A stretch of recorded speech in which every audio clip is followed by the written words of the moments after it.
Welcome to Equity in Focus. I'm your host, Kevin Hooks.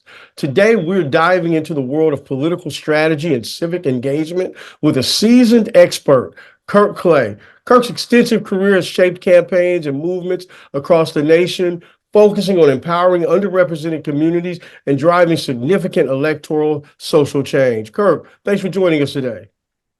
Thank you so much for having me. Absolutely. Listen, before we get started, tell the audience, who's Kirk Clay? Well, I am a father. Uh, I'm a husband, and of course, I'm a community member that cares a lot um, about society and the direction of society. So I understand that your political journey began as a volunteer in 1992 for the Clinton campaign. Yeah, and it kind of stuck with me, right? Because even right now, I'm the campaign manager for Marquita Bradshaw, U.S. Senate for Tennessee. So it has taken me, 30 years. Yep, I started off, volunteering in Ohio in 1992 with the Clinton campaign. So door knocking with people like Marcy Kaptur, Congresswoman Marcy Kaptur, stuffing envelopes, doing the things, doing all the grunt work. And it's kind of stuck with me. Man, it's funny. It's a little serendipity here. I was the youngest delegate in the country that year, or one of, for the Clinton campaign out of Missouri. And so I love it. Midwest Unite, right? that's Right, right. right. I I mean, guess, go ahead. Go ahead. yeah, I was going to say people don't realize how impactful participating in campaigns like that really is, right? I mean, it touches you. And for you, it led to, this amazing life in media, right? And mobilizing folks in that way. And then for me, it led to, more campaigning, fundraising, get out the vote efforts, really trying to empower our community. But just like you, when I got bitten by the bug, right? When I started knocking on those first couple of doors, and I started talking to them about, well, what was his nickname then? Bubba? Yep. I started talking to him about Bubba, right? Um, you know, and I just to see the reaction of folks, right? And then them asking me, explain a little bit about this candidate and why, you think that, folks should vote for him. And then having to sit there and talk and then seeing the light come on, right? And then of course after he won, it was like, oh wow, democracy works sometimes. Well, So one of the things that made me bring that up, though, is what he did back then was really unique for the time, in that he really made it a concerted effort to find young people to get them involved. So, talk about what inspired you to get involved, even at such a young age. yeah, so I can put that on, both my grandparents, both on my mom's side and my father's side. They were really, really uh, um, key in terms of making sure that we understood what our culture was, and then making sure that we understood what civic engagement was. Our family was one of the first to settle in Toledo, Ohio, right, small town in Ohio, one of the first to settle the African American community there. It's lovingly called Out Stickney. So there's this Okay. big street that kind of runs straight down the neighborhood and goes downtown or whatnot. But our family, left South Carolina a while back, and some stopped in Toledo. The others went to Detroit. I even have some that went to Cleveland, But the Mhm. point is, they made that commitment to our community, and we stayed there. In fact, my mom still lives out Stickney, although the area has turned a little bit, and people are suggesting that she should move, but she won't go in the place. You Yeah. know how Yes, moms sir. are, right? Yes, sir. That's right. When I'm here, I'm here. Okay. Yeah. So It's interesting. You come from one of those communities that are really like loyal and committed. And so as a yeah. result of that, after the campaign in 92, is that when you went to the White House as an intern? Talk about the work in the White House as well. Yeah. So yeah, that's how politics work, right? You volunteer in 92, right? I go off to college, and then later on, it dawns on me that I volunteered, and some of the people that I volunteered for, are actually in the White House, and I wonder, Yeah. can I get an internship, right? So I called Craig Smith, who was a political director at the time, right under Veronica Biggins, all right, who's a sister, and she was Office of Presidential Personnel. And so I called him, and he remembered all the work that I did. And he said, sure, why don't we think about getting you, in the office at some point? And so they made it happen, right? So I spent an entire summer living in Georgetown, right? Because that's where they put you up, in the Yep. in the dorm rooms there.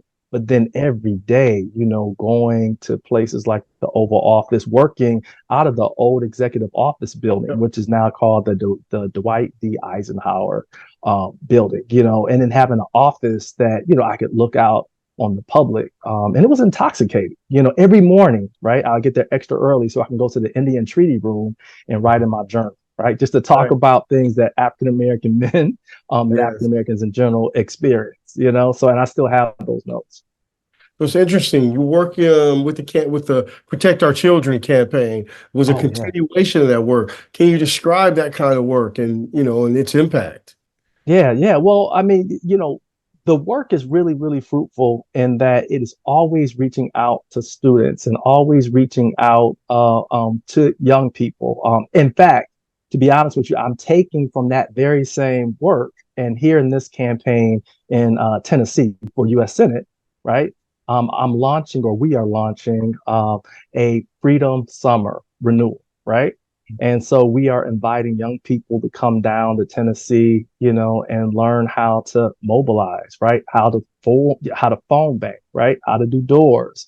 Also some of the social media stuff that young people do so well, just sort of trying to, pour into that next generation some of what we receive.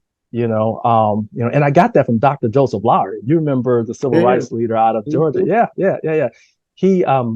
He was just an amazing person. I remember the first time I met him, it was in Atlanta, Georgia. I was working out of Washington, D.C. I think it was 1996, or I think it's 96 or 97.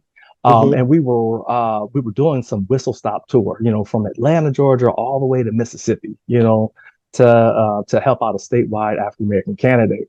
And I gave him a phone call. And I said, hey, leader, I'm on my way. He said, oh, great.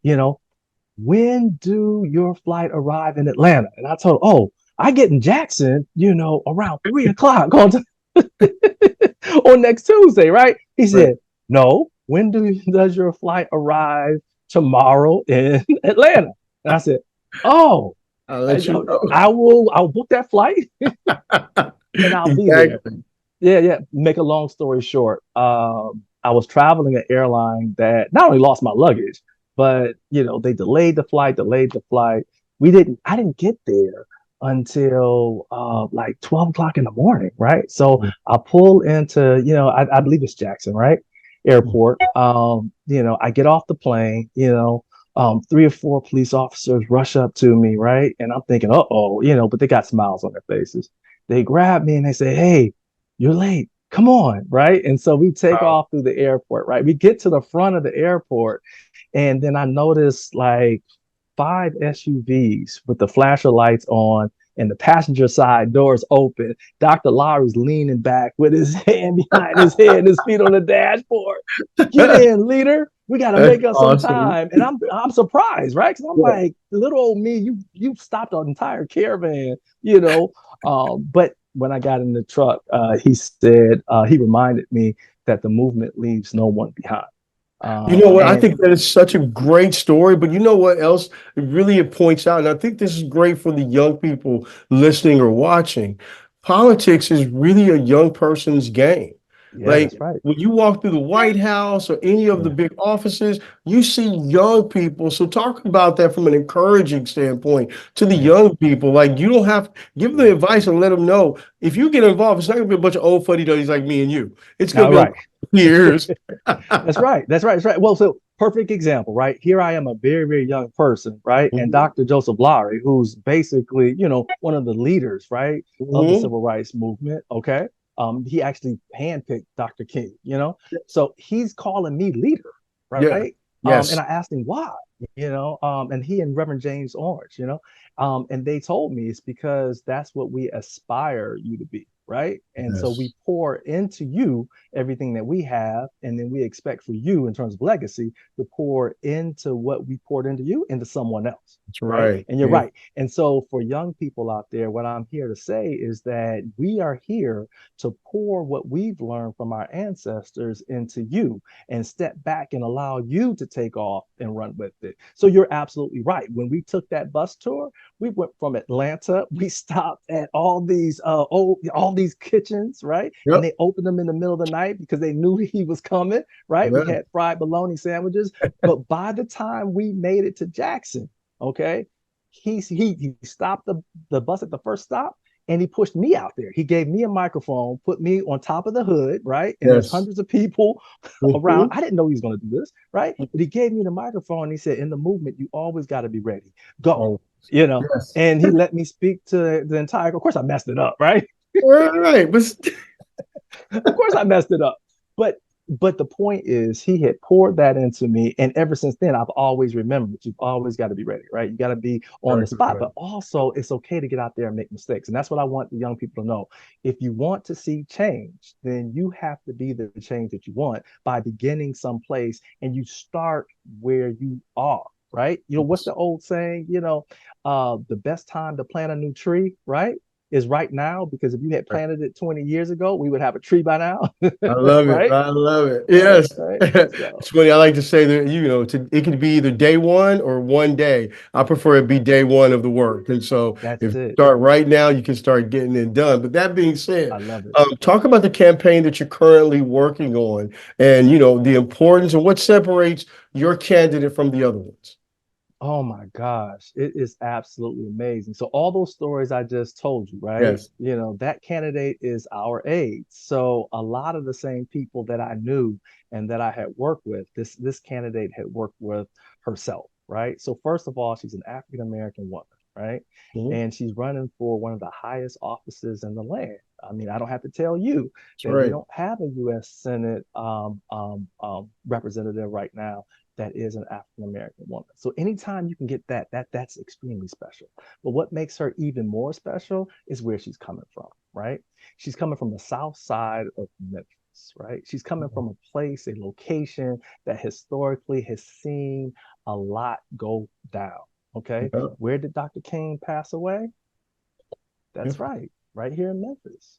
In fact, we did a sneaker ball, right, for the young folks. We did a sneaker ball on Oh, last wow. Saturday, right, right. Oh man, the kids loved it. They were social media posting and stuff like that. But we did a sneaker ball, and it was literally right across the street, from the Lorraine Hotel. It's That's interesting. yeah, You talked about the social media posts, and so I don't mean to interrupt, but this is really important. yeah, Like we've gone from analog to digital in politics. Talk yeah, about like how important the young yeah. people are to bringing that digital reality to life. Man, let me tell you. Okay, so one of the first times that I started to really delve into social media is, of course, during the Obama campaign. Okay. Yeah. Hmm. And that was groundbreaking in a way because Facebook had really hit the scene and everybody was moving with it. Twitter was kind of getting their footing, right?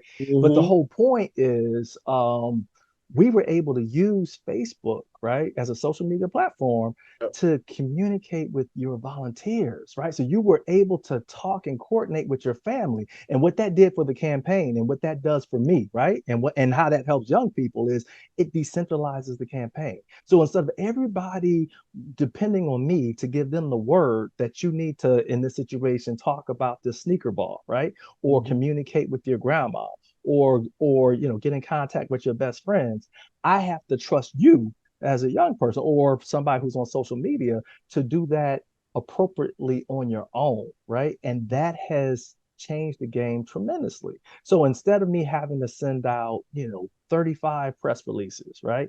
Get, 14 media spots, no Right. disrespect, right? Yes, You absolutely. know, all I have to do is mobilize, say 30 or 40 young folks, right? Make sure that they have the framework, that we're working with. Talk to them about Freedom Summer, teach them about you remember Freedom Summer happened in 1964, right? So that's 60 years ago.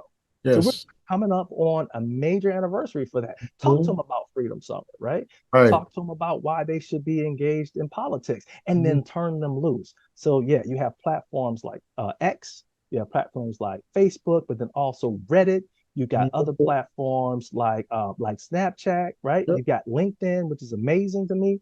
So you've got all these different platforms that young people are able to use that not only pushes the message, but it curates that message so it hits a micro targeted area. Because remember that now that's how I got my fame, right? I was at the time a young guy that understood micro target, right, in the Yes. Black community, and so I focused like a laser beam on how to pop these things they call clutch districts, right? These are locations that if you tap the right individuals, say grandma, right, they would grow the turnout in that location exponentially, right?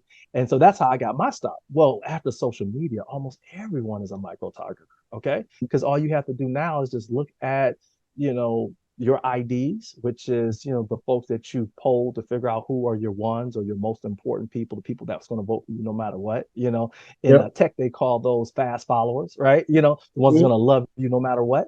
And then after figuring those folks out, then engaging them in social media and then having them do some posts, having them get out there, having them do a house party, right? Having them do a block party, right? Which a lot of people do block parties all of a sudden, Yep. right? Which is great because that reminds me of our hip hop days when we used to do block Indeed. parties. Indeed. Yes. It's interesting. The micro targeting and the digital work, one of the beauties of it is this concept of big tent. Yeah.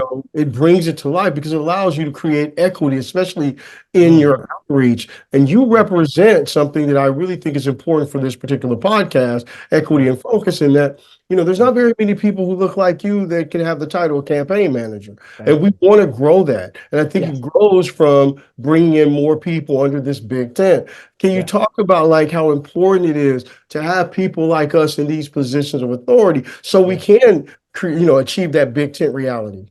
Yeah. Well, listen, I'm gonna tell you, you know, it's extremely important because especially, to have young people on board, because as you know, right, when Mhm. we sit at the table and people are making campaign decisions, and I just talked about micro targeting, right?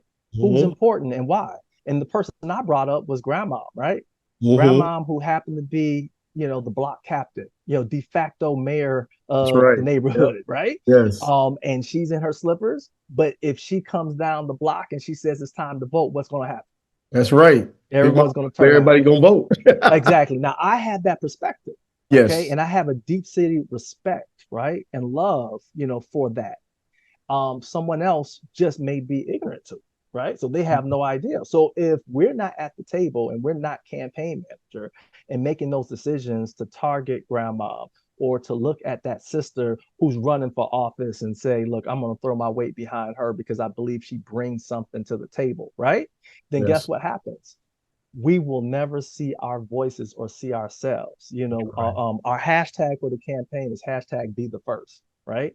And the Yeah. reason why we use that hashtag is because yes, we want to have the places that we work be the first in equity, right? We want them to be the first in education, to be Mm. the first in social media acumen, right? We want them to be the first in technology, but we also want them to be the first to to support African American women, right? Be the Yeah. first to support the young Black community as they're trying to make their way through the world, right? And we also want them to be the first to understand that a diverse society only helps all of us. And I think that's where we are right now. And the more that we can focus on trying to push that message and finding people like myself to run these campaigns, the more diverse the campaigns will be, but the more successful, right? America Yes. and democracy is going to be. Think about it. Democracy is under attack, and it's primarily because not enough people that represent the communities that need to turn out are participating in democracy. So who better to help you micro target or to help you tap into those communities than someone that is from those communities, or at least has spent enough time in those communities to understand exactly what it's going to take in order to bring those people out, in order to heal those communities. So that's a part of what we're doing too. Yeah. Speaking, I love the hashtag be the first. Speaking of that, what advice would you give young people that aspire to be the first in their neighborhood to work on a campaign, the first in their family to vote, the first in their, community to become active? What advice would you give them? Oh man, we talked about it earlier, right? And I'm gonna circle right back to it. Roll up your sleeves and do something. Okay. Yeah. Get out there. Just start where you are. Because Mhm. what happens, and this is how tech companies are created, right? They put out a product and then eventually it's an iterative process, right? Yeah. Eventually someone calls them back or, contacts them and says, hey, there's a bug or there's a glitch or this isn't working like I thought it would. You're using green instead of blue, right? And you Yeah. change it to blue, right? And then someone else called you back and say, this, and this. And then eventually, after maybe two or three tries at it, you get it right. You Yeah. absolutely get it right. But so that's my advice. Just get out there and don't have any fear, right? Just don't have any fear. Step out there and do it. And something to our young sisters as well. I want to make sure that they understand that, imposter syndrome is real. Okay. And Yes. I'm very sensitive to that. And so you've got to make sure that you continue to tell yourself that you are worthy and this is the right moment for you to take the lead. No matter what society may say, no matter who pushes back on you, you have to understand in your heart that God put you here for a purpose and you're Yeah. here to live out that purpose, and nobody else can take that away. Yeah.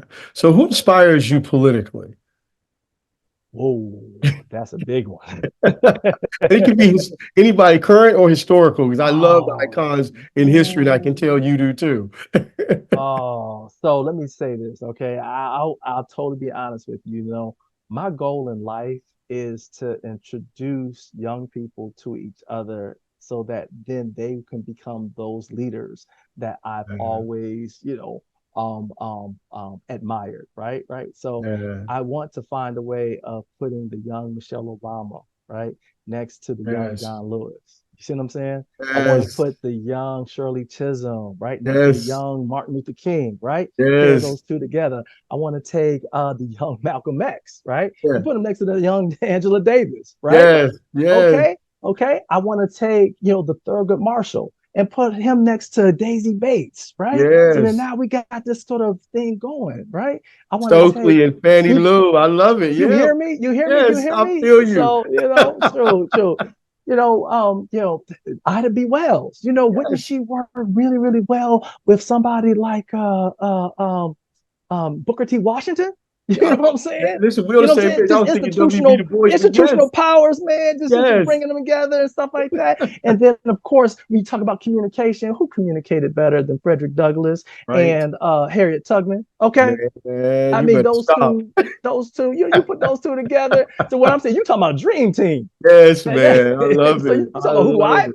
I admire the dream team, man. Listen, man, I love that as a great bookend to this incredible conversation. Before we get out of here, where can people want to support the work you're doing in your current campaign? Where can they find out as much information and even donate? Okay, yep. So the current campaign is Marquita Bradshaw for U.S. Senate, right?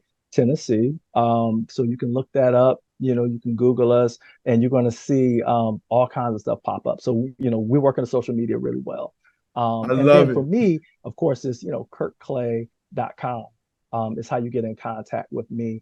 And like I said, I would love for as many young people as possible, and if even if you're not young, Yeah. volunteer, for our Freedom Summit, right? Come on down here. And even if you don't come down here, right? Like you said, it's social media. Like a lot Yeah. of the work that we're doing, the phone banking we're doing, all that stuff is online. That's the kind of thing that I want to, pour some of this knowledge, pour some of this work that I've done into a bunch of our folks. So then that way, they can get out there, and continue this work. No, I love it, man. And I want to thank you for joining us and giving us these invaluable insights from your experience, brother. I really appreciate it. Not a problem. Anytime you call, you know I'm going to answer.